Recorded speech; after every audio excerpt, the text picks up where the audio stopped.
Well, hello there. My name is Ian and welcome to my YouTube channel. So today I would like to tell you about this new Super Audio CD release from Analogue Productions, the third Genesis record, Nursery Cryme, the first to solidify the classic Genesis lineup with Peter Gabriel on lead vocals and occasional flute, Tony Banks on keyboards, Phil Collins on drums, Mike Rutherford on bass and 12-string guitar, and of course, Steve Hackett on guitar. A really great album full of some iconic Genesis classics, such as The Musical Box, which I think is a track that, next to Supper's Ready, may be the most iconic and memorable Peter Gabriel era track.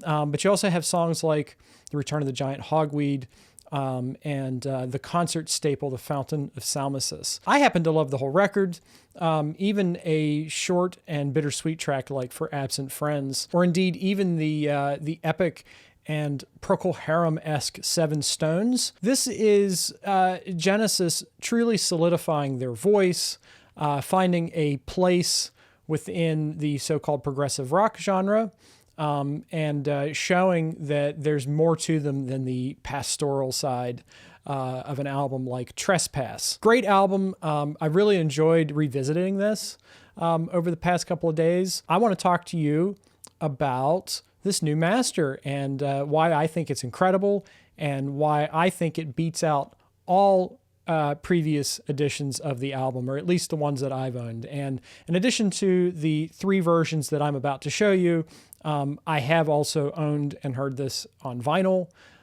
So I feel like I'm, perfectly equipped to talk about the mastering job here done by Chris Bellman. Unlike some of the Genesis SACD remasters, this does say directly on the back that it has been mastered from the original analog tape. It says mastered directly from the original analog tape to direct stream digital, DSD. So you know that you're getting a superior transfer right out of the gate. I want to recap for folks at home what the SACD format is, because there's always some confusion about that. SACD is a dual layer format. That means that you do need special equipment to play the SACD layer. Many DVD players and indeed most Blu-ray players will read the SACD layer. You just have to get in and check your settings and make sure that it's playing back properly. For the majority of people, I'm guessing if you play this in a conventional CD player, you're gonna get the Red Book layer. I'm gonna toss up a graphic right now to kind of explain the differences between the two. So the CD layer is 700 megabytes capacity, whereas the SACD layer offers 4.7 gigabytes. That means that the SACD layer has about 5 times the capacity of the CD layer, meaning that you can store a higher quality version of the audio. The audio encoding on the CD layer is 16-bit pulse code modulation, or PCM, whereas the SACD layer offers 1-bit direct stream digital. The sampling frequency on the CD layer is 44.1 kilohertz, whereas on the SACD layer, it goes to 2,822.4 kilohertz. The CD layer offers 2-channel stereo, whereas SACD can accommodate up to 6 channels. SACD indeed can accommodate 5.1 surround sound, but not Dolby Atmos. It is important to note that the Analogue Productions Genesis SACDs do not contain 5.1 surround sound mixes. There was a release from about 2007 of the Genesis catalog on SACD, which did contain 5.1 mixes done by Nick Davis. And that isn't what you're getting here. What you're getting here is a newly mastered version by Chris Bellman from the original master tapes. So I just wanted to clear that up because inevitably that question is asked whenever I review one of these Genesis SACDs. Okay, carrying on. The playback time in stereo for the SACD layer is 80 minutes, whereas the SACD layer can accommodate up to 110 minutes before compression. So let's talk about the sound quality parameters of CD versus SACD. The CD dynamic range is about 90 decibels, or 120 decibels with shaped dither, meaning that the frequency range goes from about 20 hertz to 20 kilohertz. The SAC dynamic range is around 105 dB, with a frequency range going from 20 hertz all the way up to 50 kilohertz. Now, the human hearing can accommodate up to 120 decibels, with a frequency range of 20 hertz to 20 kilohertz in a young person, and 20 hertz to 8 to 15 kilohertz in a middle-aged adult. And that is the responsible quotient for some of the criticisms against SACD. We are replicating frequencies that humans scientifically cannot hear. So it is debatable whether SACDs do sound better than the CD layer. Personally, I did compare them. And the way that I compared the SACD layer with the CD layer is that I ripped a uncompressed AIFF file of the Redbook layer and listened to it in headphones. These are my trusty Sennheiser headphones, which I got for Christmas this year. And I did check out the mix both in these on the Redbook layer as well as the SACD layer, and I also played the SACD layer on my speakers. And what I found was that the SACD layer was a little bit brighter sounding, and I could hear a little extra detail. Now, I'm 33, so I think I do still tend to veer toward the younger person's hearing, and I don't have any hearing loss that I'm aware of. So your mileage may vary when it comes to that. So let's talk about why I think that this new Analogue Productions SACD version of Nursery Cryme beats every single other version that I have. And I have to tell you that it's long been a mission of mine to find the best digital versions of each of the Genesis records. And the reason for this is that I don't think the catalog has ever been particularly well represented in the CD era. Now, there are some early CDs that sound rather good. And the one that I have to share with you is this version. This is from a box set released in 1990, made in Austria. And it's labeled as a collector's edition picture disc. So that's what the disc looks like. Now, I believe there were some mid-80s pressings with this cropped cover. And I didn't do a lot of research into finding out if the masterings are the same. I'm going to assume they are, but, you know, that's up to you folks. I mean, I know there's some like Nimbus pressings that are really highly regarded. This sounds pretty good to me. I found that the bottom end was a little bit overcooked on it. And this has a tendency to make the drums sound very weird at times and unnatural. And part of that is down to the production style of the time. I do think that in songs like Fountain of Salmacis, the drums are already a little bit compressed. But I believe that in this version of the record, the mastering engineer, who I couldn't find any credit for, may have applied some compression to the recordings in an attempt to bring out Peter Gabriel's voice. When I listened to the SACD version from Analogue Productions, which we're going to talk about in just a second, I noticed that Peter Gabriel's voice was buried in a lot of the songs. And I think that what they've done here is that they've tried to deal with that by using mastering compression to bring it out. And it is successful, but to me, it kind of has a rollback effect on other elements of the mix, such as I said, the drums, which come out sounding very boomy to me and maybe a little unnatural. I do also detect a little bit of noise reduction in use here. And it's not terrible. I actually think, as I said, this version sounds pretty good. And pressings from before 1990 are probably going to be okay for most people because they can be found on Discogs relatively inexpensively.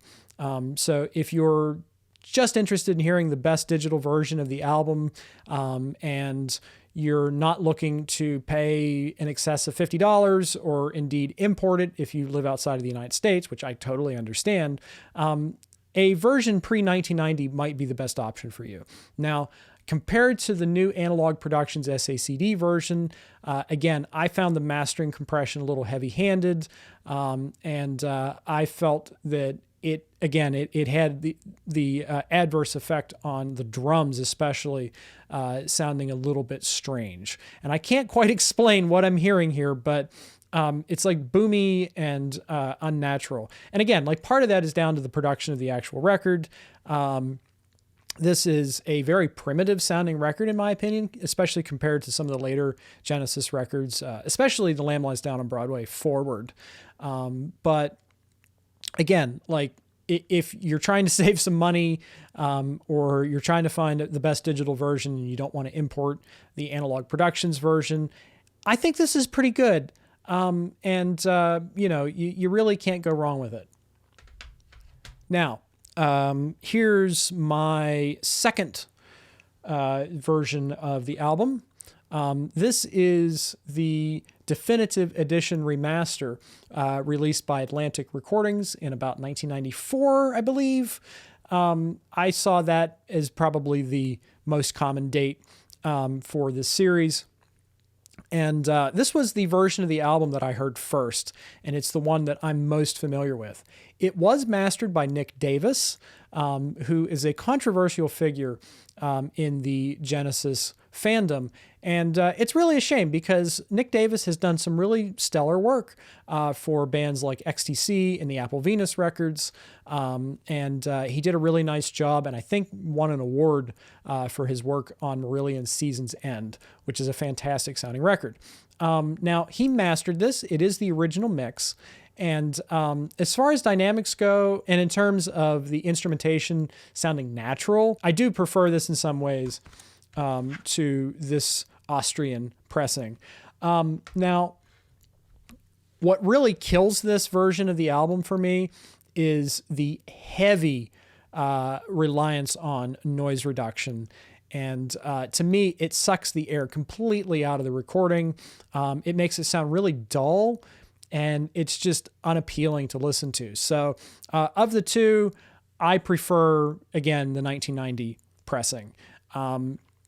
This is okay. I mean, you can get it cheaply, and it is the original mix.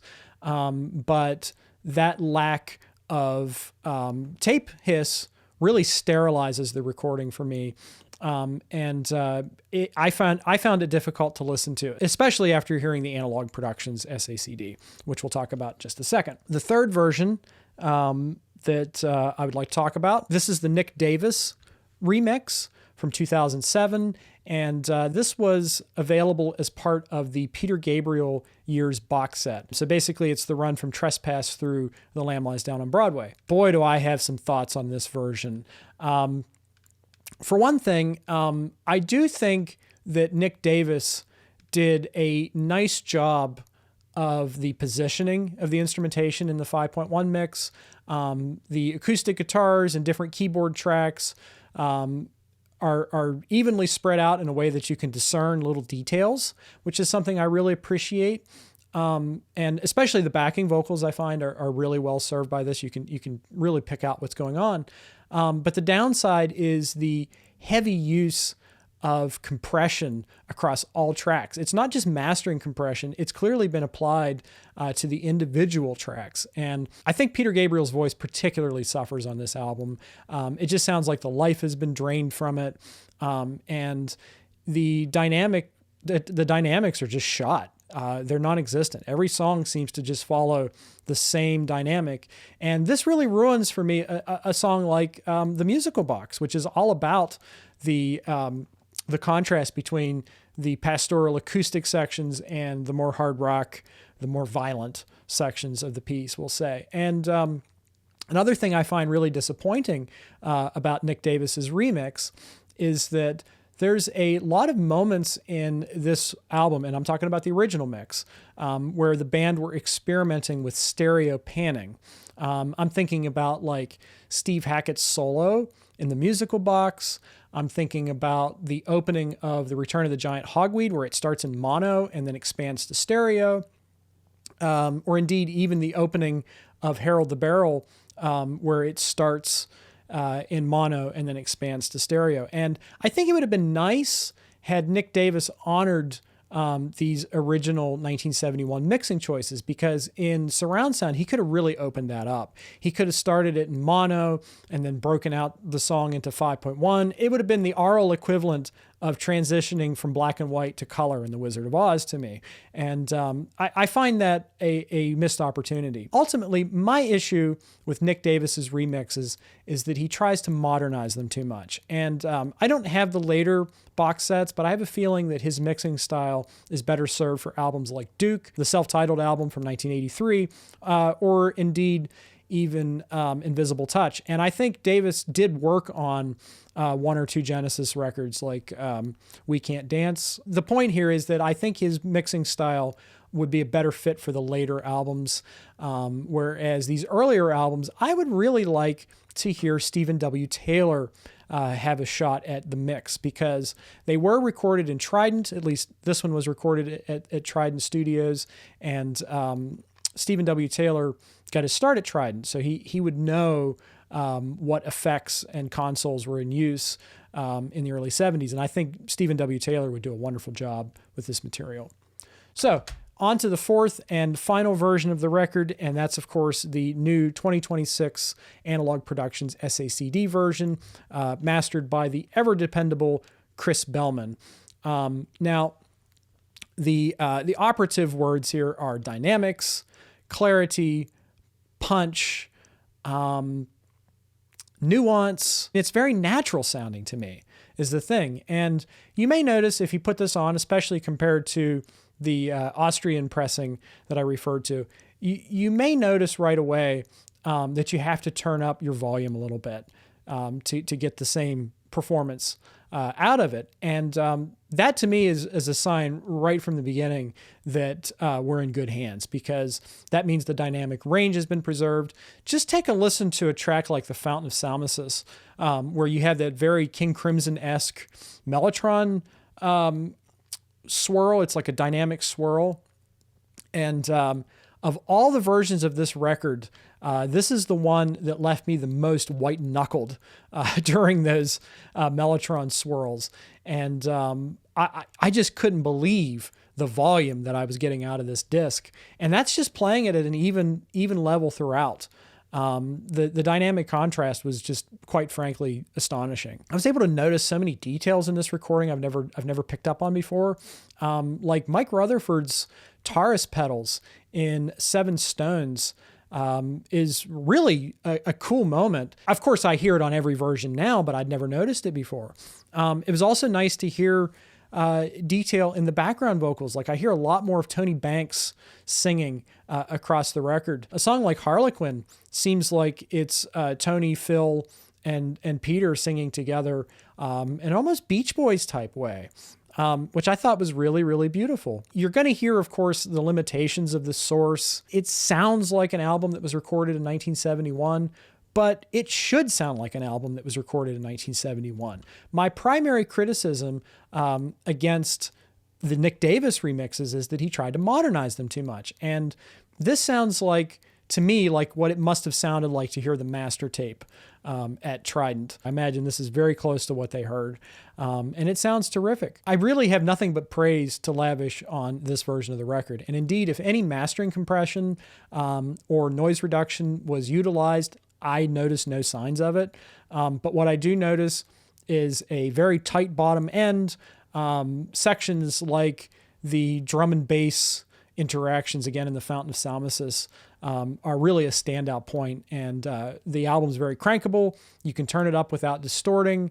Again, I do think it reveals some deficiencies of the original mix, like spots where the keyboards were too loud, or the vocals get buried, or the drums have poor definition.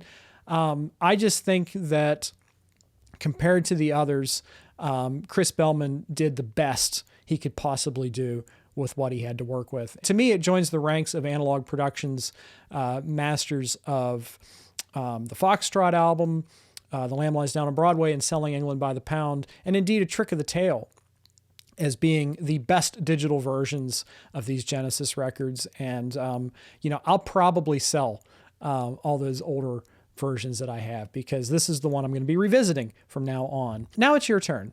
let me know in the comments below what you think of the Analogue Productions SACD series and the work that Chris Bellman has done with the Genesis catalog.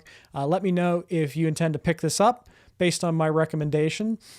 Be sure to subscribe to the channel because I have read that in addition to the 1983 self-titled Genesis album, there are plans to reissue Wind and Wuthering and Duke in audiophile editions. And oh my goodness, I absolutely can't wait. I have a Japanese pressing of Duke that sounds phenomenal.